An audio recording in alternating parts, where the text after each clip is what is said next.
এই দেখো, কালকে আমাদের বিবাহ বার্ষিকী হয়ে গেছে। কালকে আমাদের শুক্রবার ছিল, তো আমরা প্রত্যেক শুক্রবার নিরামিষই খাই। আমার বাড়িতে সন্তোষীর পুজো হয়। আজকে শনিবার, আজকে আমাদের বিকালে 4টের পর কেক কাটবো।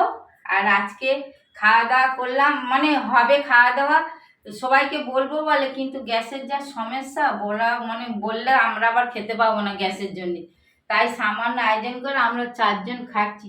এই দেখো, সাদা ভাত, আর এই শসায় স্যালোটে শসা দিয়েছি, আর উচ্ছে আর নোটে শাক, ইলিশ মাছের মাথা, চিংড়ি মাছ দিয়ে একটু চচ্চড়ি বানিয়েছি গরমের জন্যে। আর এই খাসির মাংস, কালারটা দেখুন হেবি সুন্দর হয়েছে। আর ইলিশ মাছের টক, নোনা ইলিশের টক, এই ছোটো ছোটো করে কেটে রাখতে হয় ঘটির মধ্যে, যখন তখন বার করি নোনা ইলিশের টক। আর এই থানসা, আর এই সাদা জল। নাও খাও,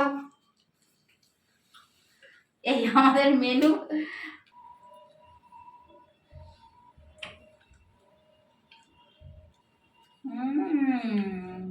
আমি তাহলে একটু তোমার দাদাকে খাবি দিই, তোমার দাদা আমাকে খাবি দিল, আমি একটু খাবি দিই ওনাকে।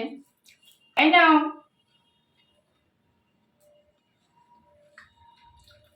নাও খাও, আমাদের এই ভাত বাড়া হয়ে গেছে, আমরা এবার খাবো, তোমার দাদা এবার খা।